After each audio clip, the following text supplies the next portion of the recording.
All right, first toss.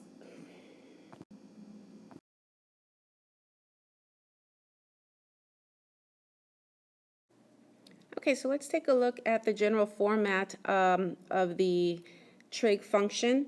The first one is looking at what this a value is, because now we're going to have numbers in front of this sine or cosine, after, in parentheses with the angle, and then after all of that. So let's see what all of these represent again. So the first thing is to look at the amplitude is what A stands for. The B stands for the frequency, which helps us find the period by 2 pi over 2 or 360 over pi. The next thing is the phase shift, which helps us locate where we start our graph. The vertical shift helps us place our new midline. There's steps for graphing using all these transformations. What I do first is I draw my new midline with the vertical shift. I then calculate I find my amplitude. So I take my midline and I count above and below it according to the amplitude. The next thing I do is I start my graph with my phase shift, wherever the phase shift is, and I do the opposite of whatever this value is. So if this value is negative, my phase shift starts at a positive. If this value is positive, my phase shift starts at a negative value. Then the next thing and last thing I do to graph these transformations is I end my graph by adding both the period to my phase shift.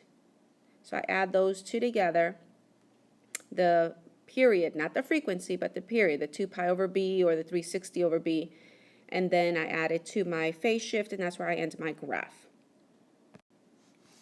So let's take a look at this example. To graph this example, I look at my amplitude,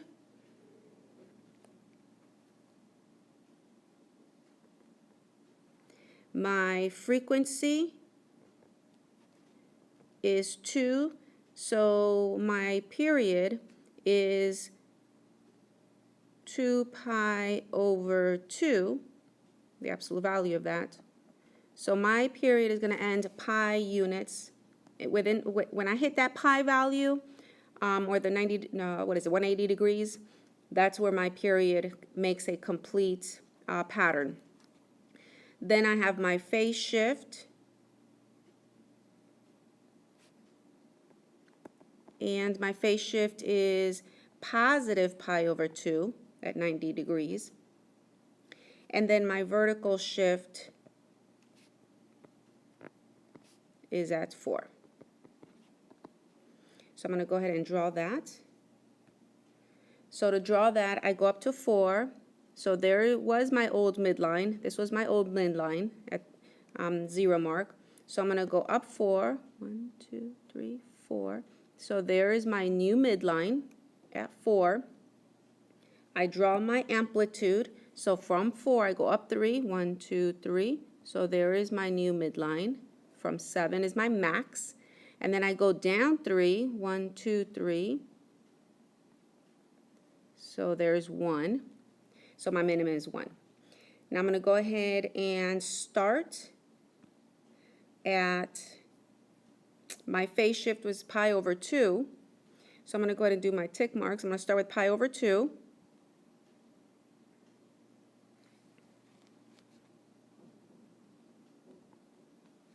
And then 1, 2, 3, 4. Remember, it's always 4 out. So I start at pi over 2, and then I'm going to end at, let's see here, I'm going to start at pi over 2, plus I'm going to, I should say, end at pi over 2 plus, so not this one here, my phase shift added to my period. So when I add that, I need common denominators. So I'm going to put a 2, 2. So that means I'm going to end up at 3 pi over 2, so 270 degrees. So this is pi over 2. And let's see here. So pi over 2, pi, 3 pi over 2, because I end at 3 pi over 2. So I'm going to go ahead and start my graph. This is sine, so I start at my midline. I go up to my max, the next tick mark. The next one, halfway mark, I am at my midline. The next tick mark, I'm at the minimum. And then the last tick mark, which is where I end up, is at my 0, my midline. So there is the graph. Now it keeps going forward and backward, but this is the main one, okay? Okay, let's take a look at the wave pool. It says the height is 10, so I'm going to go ahead and put 10 here. Count 10 tick marks. And then it says a minimum of 6, so 10 is my max. It's 10, 9, 8, 7, 6. So there is that's how my wavelength is going to be from 6 to 10. That means the midpoint, the middle one, is going to be at, let's see here. To find your midline, I'm going to go ahead and add these two together and divide by 2 because it's in the middle. So that means 8 is my midline.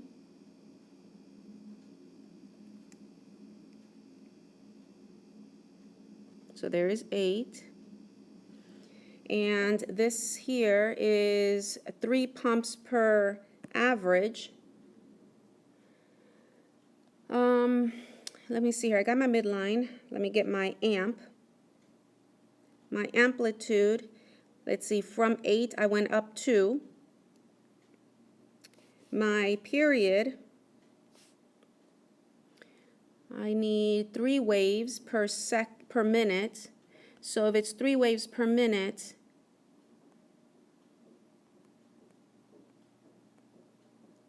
I went ahead and multiplied that to see how many it is per second. 1 minute is 60 seconds. So that's 1/20th. So 1/20th is my frequency. No, I'm sorry, my 1/20th is my period. But I don't want my period, I want my B value, my frequency. So I'm going to go ahead and take 120.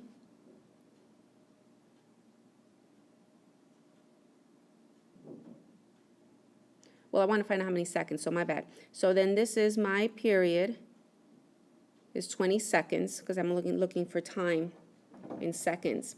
So it's 20 seconds, and then a wave comes. So 20 seconds is equal to 2 pi over b. Cross multiply, so I end up with b is equal to 2 pi over 20. So my frequency, my B value is pi over 10. So I have my A value, my B value, my vertical shift, which is what this one is.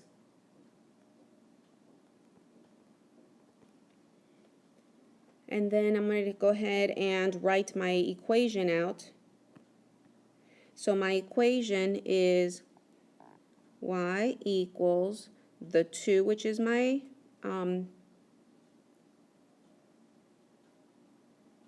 amplitude, my bad.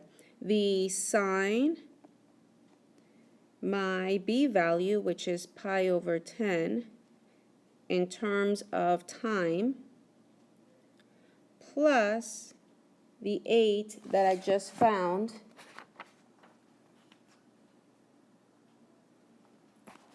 as my vertical shift.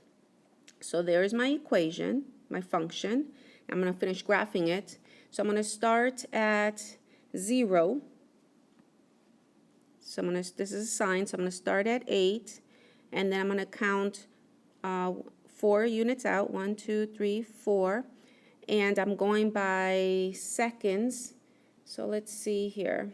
I know I need to end at,